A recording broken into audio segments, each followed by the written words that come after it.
Interesting thing about Pavel is that he's an agile coach and trainer. And the more interesting bit is that he's actually not from here. He's from a country called Belarus, which is between Ukraine and Russia, except that, according to him, they're not fighting there. So please welcome Pavel. Go for it.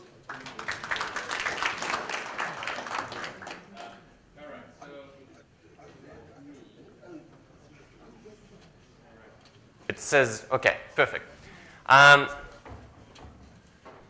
Guess we're starting a little bit early, but we should go ahead, right? Couple of logistical things. I'm not going to use slides, and I'm going to use a flip chart. So if you're somewhere far at the back and you can't see, then it's probably a good strategy to move a little bit forward, right? All right. So I'll give you maybe half a minute just to find a place where you comfortably can read. Can everyone comfortably read what's on the flip chart? Perfect. All right. So my name is Pavel, and I'm an Agile coach and trainer. And well, recently I found my own company called Think Agile, consulting my clients, and I work a lot with product owners. And I've learned that product owner is probably one of the most misunderstood roles. Right? We kind of say, well, they have to be a product owner. Maybe we'll show them a 15-minute video by Nyberg, product ownership in a nutshell. Maybe we're not going to send them on a 2-day course, right? And that's usually good enough for them to be product owners. And what I find, not nearly enough attention is paid to product owners as to Scrum Masters. So I'm going to talk about how to work with product owners and how to help the product owners to hand the value through structured conversations. The first thing is, well, a couple of things. The talk is based on terminology of the talk is based on Deliver to Discover book, which is by Ellen and Mary. So if anyone wants to have a look at it later, so you can grab it. And also, I did similar sessions with Steve Hollier in South Africa and in India called a Discovery Dojo, and I'm going to talk about the dojo itself a little bit later today. Yeah. All right. But before we go into the content of the talk, I want to do something called popcorn. So I'm going to name specific roles or functions, and you know what popcorn does in the microwave? You just pop up, right? So, right. So let's say I'll say product owners. Any product owners in the room, just pop up. Here you go. Business analysts, pop up. Scrum Masters and Agile coaches. Okay. All right.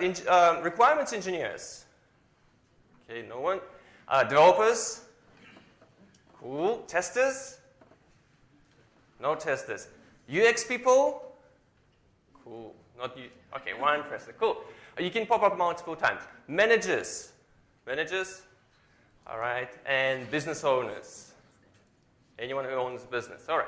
So most of us here are somewhere in business analysis, product ownership, and Scrum Master and Agile coaching. Good stuff. So I'm going to talk about discovery and delivery as two concepts. And traditionally, when we ran projects where we would do them sequentially. We will first try to discover what needs to be done for our clients and probably come up with some sort of documentation, maybe requirements documentation. And then finally, we're going to go into delivery phase where we deliver the actual product. All right? With introduction of Agile and Scrum, we find that we actually don't know what our customers want, and those two phases need to be repeated continuously, and discovery and delivery more looks like this loop, this cycle when you discover a little bit,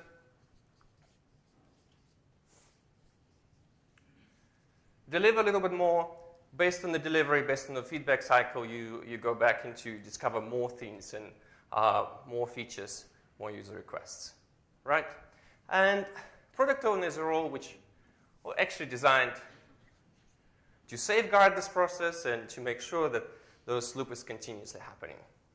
All right. But this causes a couple of issues, right? The first issue with product owners is one person, a lot of stakeholders, everyone shouts, and usually what do you get to prioritizing your product backlog? Whoever shouts the loudest.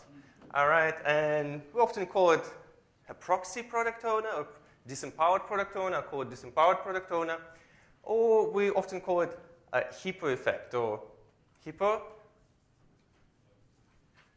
highest paid person's opinion, right? All right. So when we train and coach people, we tend to say, listen, in order for you to be a good product owner, you need to be a decision maker. And sometimes we go too far to say, well, product owner is some sort of a dictator, right? So my decision is final, it's not discussed. But it's probably also a bad thing because, if you have Stalin as your product owner, someone might die, All right. In fact, those Stalin people never exist, and I worked with, I do something called Product Owner Academy for one of the banks, and so I work now with head of product development and the retail part of a bank, and I talked to this person and said, well, I'm not really a product owner, I'm a proxy product owner. I'm like, yeah, okay, who's the real product owner then? No, it's our CEO. And I'm sure if I went to CEO and said, well, are you a product owner? They're probably going to say, I'm not a product owner, I'm not making all the decisions, and our chairman of the board is probably, the product owner. Right? The thing is, those dictator product owners or product owners who can make all of the decisions do not actually exist. Right? No matter how high you go in your organization, there's always, some other level of decisions which can't be made. So maybe product ownership is not about a dictatorship or about disempowerment, but maybe product ownership is actually about facilitation skills, right? So product owner is a person who can engage multiple different stakeholders in order to make right decisions and in order to make decisions faster. What different type of stakeholders do we have? Well, customers, right, you're right. So I'm going to call those groups product partners.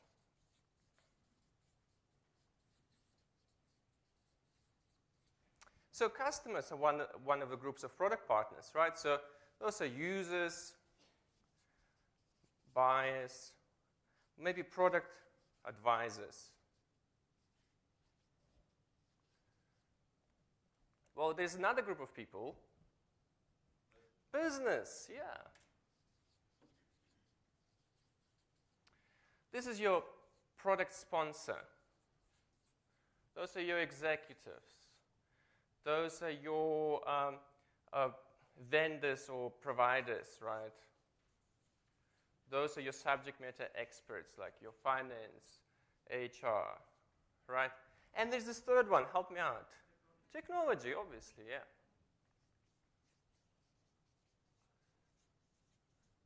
So developers, testers, architects, I'll call them builders. And subject matter experts like UX people, maybe database administrators, right? So those subject matter experts in the technology field. So the job of a product owner is to engage all three different groups of product partners and in order to collaborate together and come up with the best possible product, right? Also, product owner probably need to have different type of conversations with those three different type of product partners, right? And I'm going to use a telescope, right? So this is a telescope. And I'm going to talk about three different views. I'm going to talk about three different views in the product. So the first one is, the biggest and the longest view. So I'll call it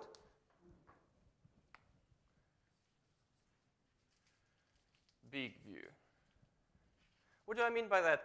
It's probably the view which answers why do we build this product in the first place, right?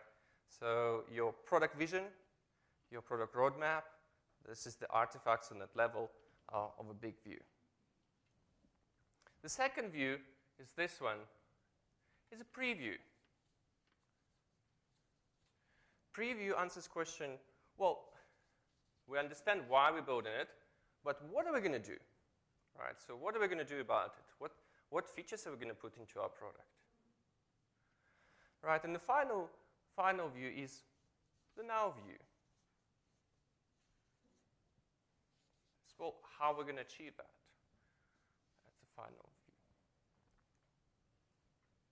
All right, so let's look in details on each of those three levels and three different views. So the big view is the level of product vision, and you might have heard of different techniques to create this big view. You might have heard of product vision boards, vision models by Jeffrey Moore, maybe an elevator pitch, maybe something more creative like design a box, or product vision statements is a simple way. So you as a product owner need to organize your business, your customer, your technology in using one of these techniques and creating this big picture view so to get everyone on the shared understanding of the purpose of the product. Preview is a little bit more complicated because, and the view which product owners struggle the most is because that one where you need to go through this loop of discover and deliver. So you need to engage your customers, you need to engage your business, you need to engage technology, and you need to say, well, right, we have a vision, and we want to explore what are all the different possibilities, all the different ideas which you guys have to build the best possible product for our business. Right? So in another way, we're trying to explore first of all the different options we have. Well, how do we explore? So a couple of techniques for you. You might have heard of story writing workshop, right? So we get everyone together, we all together start writing of different ideas and user stories. You might have heard of user story mapping, or maybe a mind map, a simple technique for breaking something down. Impact mapping, something I'm going to show you today called options board, right? The reason for options board is that we often work with requirements and we have those user stories and say, as a user role, I want specific functionality in order to achieve the benefit. But if you look at the user story, it only defines just a couple of dimensions of your products or your requirements. Specifically, well, who is it for? What are we going to do? And why? So I do a lot of Scrum courses, and people ask me, when we cover user stories, say, well, where does non-functional requirement go? Where's my compliance? Where's my quality check, right? So how are we going to do the quality check? So there's a need for maybe more elaborative technique called an option board, which defines 7 different dimensions of your product, right? For example, the first dimension is user, and we're going to try to fill it in using our conference. So let's think of mobile app for our conference as a product, right? And let's try to fill in this options board for that particular product. Who are the users of our conference mobile app, right? So your attendees,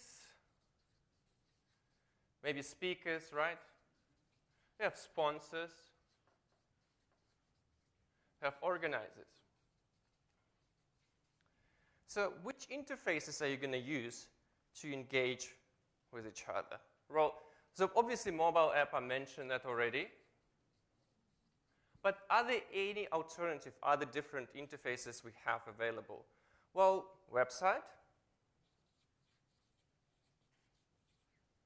So if I think of the purpose of a mobile app is to easily navigate the attendees around the conference, maybe my interfaces or my channels shouldn't be only digital, right?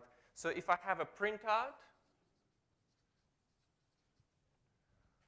everywhere around the venue, that's also another interface my attendees actually interacting with organizers, right? So where do I see? Where do I see the schedule and where do I go? Where is the room, right? And maybe I can put leaflets into goodie bags, right? That's another interface for me, my users, right? Actions. What actions do those users want to perform?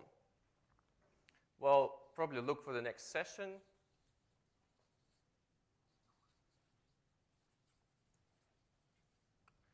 Maybe they want to rate the session. A speaker probably would want to view the rating. All right, and so on, so on. You're probably going to spend a couple of hours determining all the different actions your users can potentially have. Also, what data do I need to consider? So probably in order to put together the mobile app, I need to have a schedule, right? So I need to probably have speaking slots, rooms, speakers and their profiles, sponsors and their information, rating. Somewhere needs to be stored the rating, right? Control, right? What are those limitations controls? What is this compliance element of my product? Or maybe I can't rate sessions twice, right? Otherwise, it wouldn't be fair. Let's say you really hate this talk. You're just going to go 1 star, 1 star, 1 star, right? And then speakers can only see their sessions.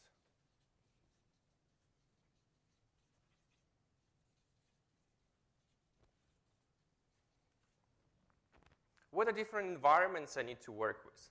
Well, obvious one is App Store, Play Store. For my website, I'm probably going to put it on AfriHost web hosting. I don't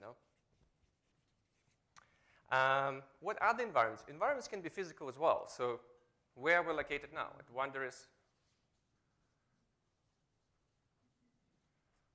Wondrous Club, and we need to know the layout. And what are my quality attributes? Well, it probably should work for 420 attendees. So this particular technique, you don't have to use it, but it gives you a little bit more in terms of dimensions of your product and kind of gives you a little bit of better thinking around what are the things we need to consider. All right. But that's not enough. So one technique is definitely not enough, because I often see those product owners sit in the room and they actually ask wrong questions.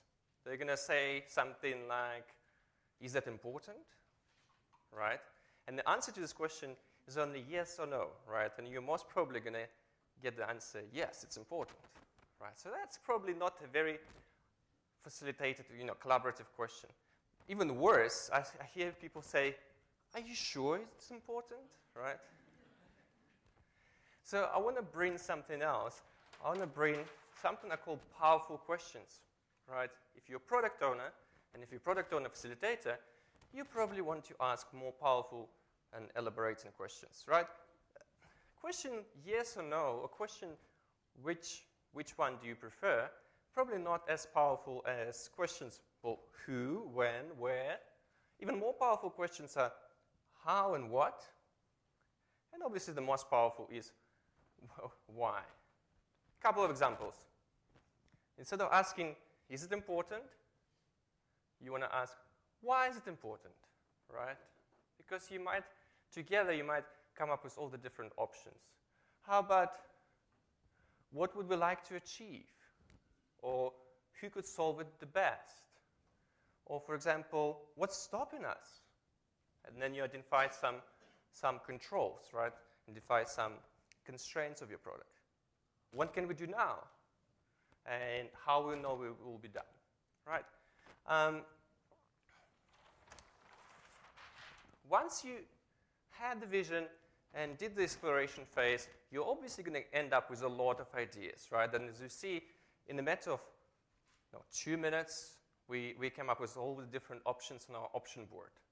But what we really want to do, we want to frame it back down into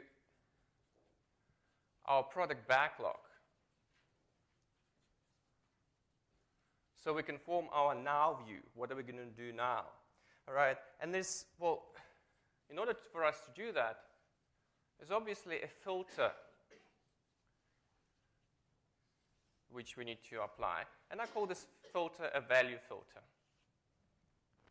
All right, so you explore first, you think of all the different possible options you have, and then you apply the value filter in order to evaluate and create a narrow product backlog, right?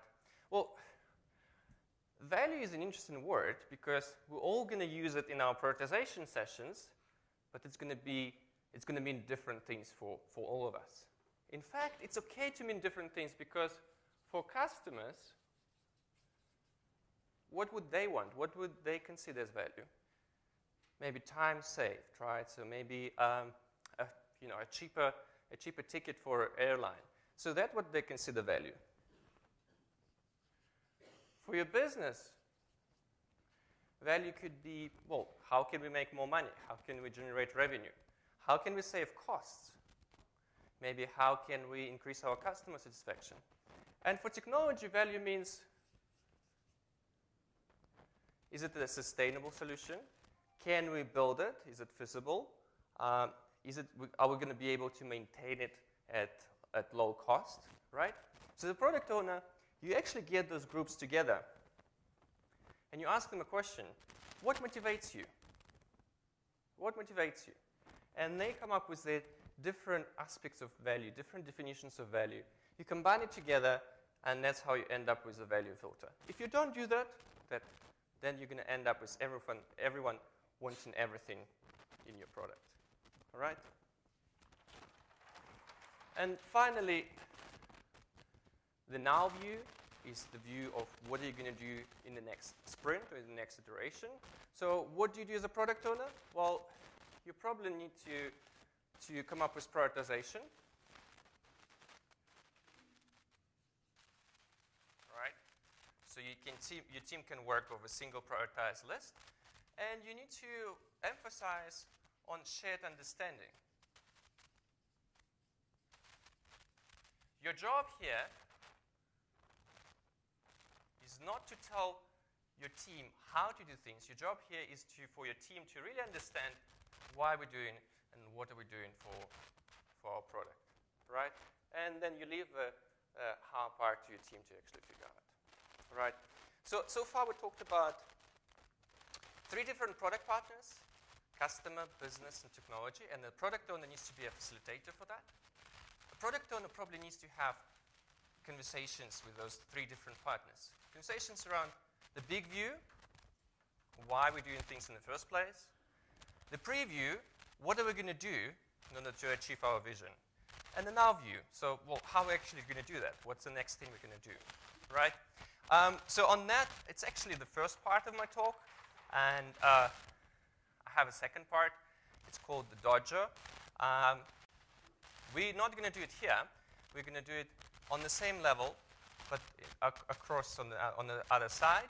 And so how it's going to work, if you want to participate in practicing asking powerful questions and having those discussions, you can join me in those time slots. And you just need to write your name down, and I'll meet you at those playroom sessions. Playroom, I think it's called Playroom, yeah. Playroom area, and then we'll practice 7 dimensions of a product and powerful questions. All right, so if you want to get a copy of the slides, so those are the links. The first link behind Raul. The first link is the link to the book, right, discover2deliver.com. The second link is a link to my SlideShare, and those slides will be there tomorrow. And if you want to contact me and ask me any questions, then those are my contact details. And we'll have a couple of minutes for questions, yeah. Yeah, So the approach you're going to use, there's a few gentlemen with a microphone at the back, and I also have a microphone. So you just raise your hand, and then we'll come to you and give you a microphone, and then you ask your question. We actually have a few minutes before lunch. Any questions?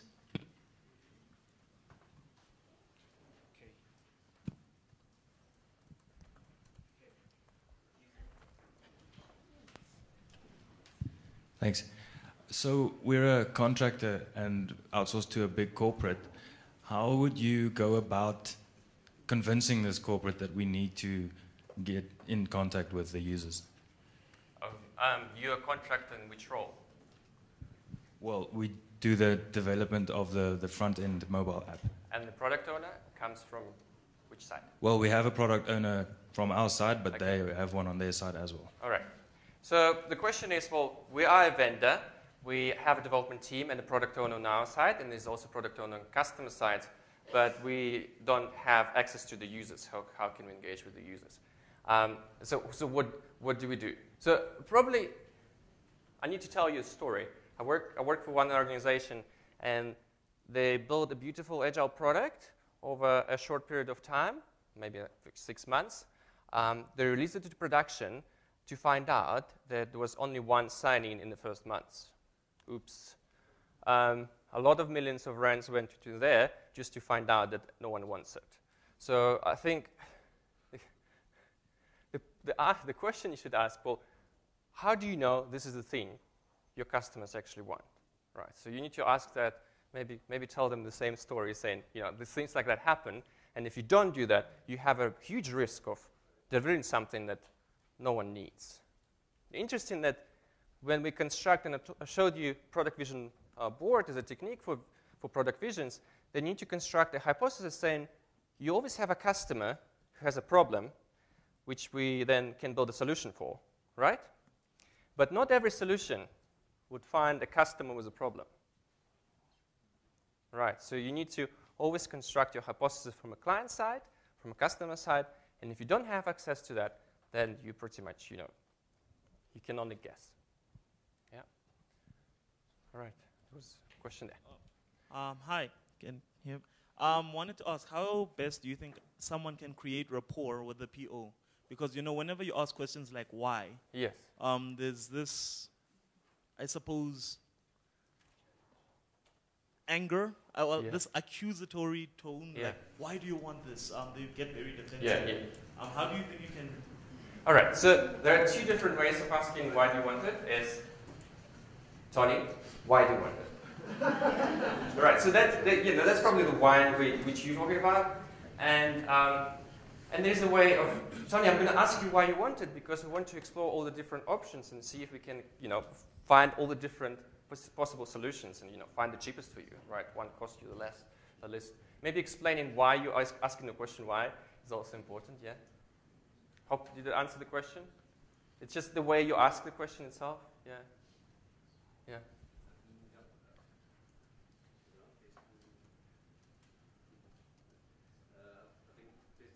Firstly, congratulations on a very interesting and alternative way of presenting. I loved it.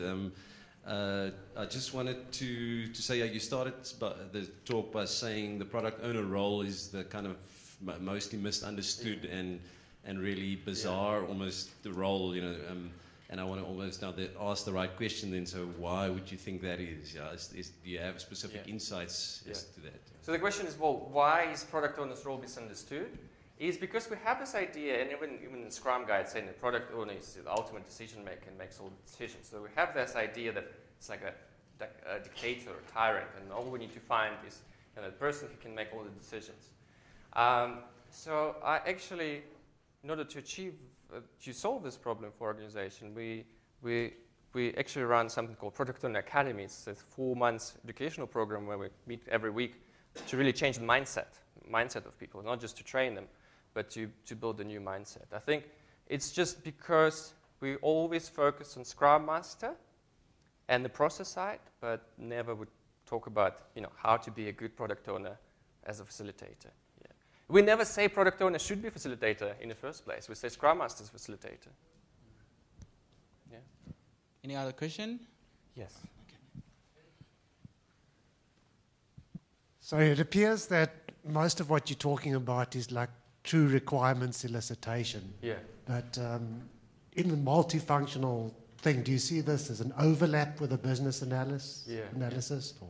Yeah, so the reason why I have a very specific talk is because I only have 30 minutes, right? So there's, run a 4 months program. I probably talk about a lot of different things. Yeah, so it's just one aspect.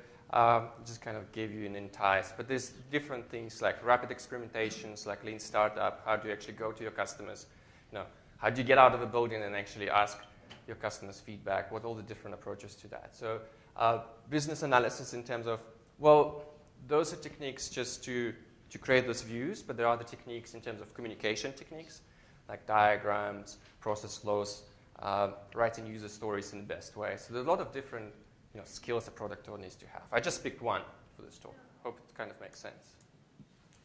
Sorry, if I understand correctly, I think the question was who does it? Oh, who does what? There's a lot of overlap from what I hear what Okay. you say, Yeah. between product owner and business Okay. analysis. So how do we separate those two roles? So the question is, well, who does that? So is it a product owner's job, or is it a product owner's job or a business analyst's job? So that's kind of a whole new discussion around, product owner versus business analyst versus project manager. But quickly, I would prefer the product owner to do that, right? I would prefer the product owner to be the facilitator and own all these different conversations, or hold these conversations.